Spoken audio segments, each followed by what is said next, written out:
সরাসরি মুখ্যমন্ত্রী নম্বরে কল করে কোনো বিষয়ে অভিযোগ জানিয়েছেন অথবা বৃদ্ধ পেনশন, লক্ষ্মীর ভাণ্ডার, বাংলার বাড়ি, শিল্পী পেনশন, রেশন সংক্রান্ত, এসআইআর সংক্রান্ত যে কোনো সমস্যা থেকে সমাধান পেতে সরাসরি মুখ্যমন্ত্রী নাম্বারে কল করেছেন।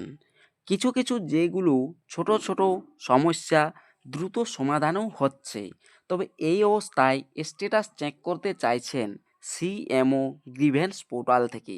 স্ট্যাটাস চেক করার যে অপশানটি ছিল নো ইউর গ্রিভেন্স, তা অনেক দিন থেকেই পোর্টালে আর নেই, তাই স্ট্যাটাস চেক করতে পারছেন না। তবে কি এই অবস্থায় স্ট্যাটাস চেক করতে পারবেন না? কেন? স্ট্যাটাস চেক কি বন্ধ? আদৌ কি এই পোর্টাল থেকে স্ট্যাটাস চেক করা আরও যাবে, নাকি একদমই বন্ধ করে দেওয়া হলো?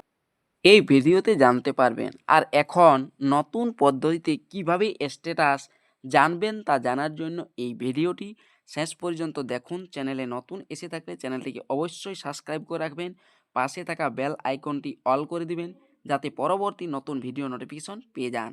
আর যারা এই চ্যানেলটিকে সাবস্ক্রাইব করে রেখেছেন তাদেরকে অসংখ্য ধন্যবাদ। দেখুন, এই যে পোর্টালটি দেখতে পাচ্ছেন, গ্রিভেন্স পোর্টাল, এই পোর্টালে দেখুন নো ইউর গ্রিভেন্স যে অপশানটি সেটি নেই। আর একটি বিশেষ সংবাদ আপনাদেরকে জানিয়ে রাখি, যারা বাংলার বাড়ির জন্য সরাসরি মুখ্যমন্ত্রীকে ফোন করেছিলেন তাদের অনেকেরই দেখবেন বাংলার বাড়ির যে নামের লিস্টের এক্সেল ফাইল ভেরিফাই করার জন্য রাজ্য থেকে জেলায়, জেলা থেকে ব্লকে, এমনকি ব্লক থেকেও পঞ্চায়েতেও পাঠিয়ে দেওয়া হয়েছিল। সেই যে লিস্টটি ছিল ৯/১/২০২৬-এর মধ্যে পুনরায় সেই রাজ্য স্তরে পাঠানোর নির্দেশ দিয়েছিলেন। তারপরেই বাংলার বাড়ির যে একদম ফাইনাল লিস্ট সেটি দেখানো হবে, এমনটাই রয়েছে খবর। তবে সরাসরি মুখ্যমন্ত্রীতে যারা অভিযোগ জানিয়েছেন স্ট্যাটাস চেক করা যাচ্ছে না, এখন এই ওয়েবসাইটটি আপডেট চলছে। আর এই কারণেই কিছুদিন ধরেই এই ওয়েবসাইটে স্ট্যাটাস চেক করা যাচ্ছে না। স্ট্যাটাস চেক করা এই ওয়েবসাইটে কিন্তু পরবর্তীতে যাবে।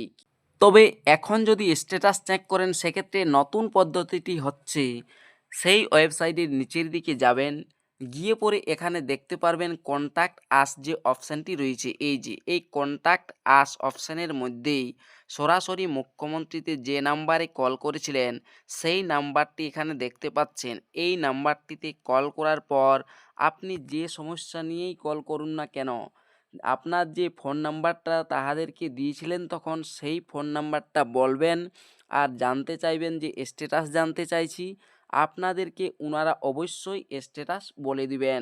আপনার যে কল করার স্ট্যাটাসটি কী পর্যায়ে রয়েছে সেটি।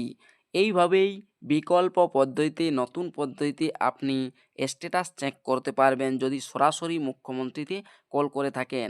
আর কিছুদিন পর দেখবেন নো ইউর গ্রিভেন্স যে অপশানটি, সেই অপশানটি ফিরে পাবেন। অবশ্যই এই অপশানটি পুনরায় দেওয়া হবে।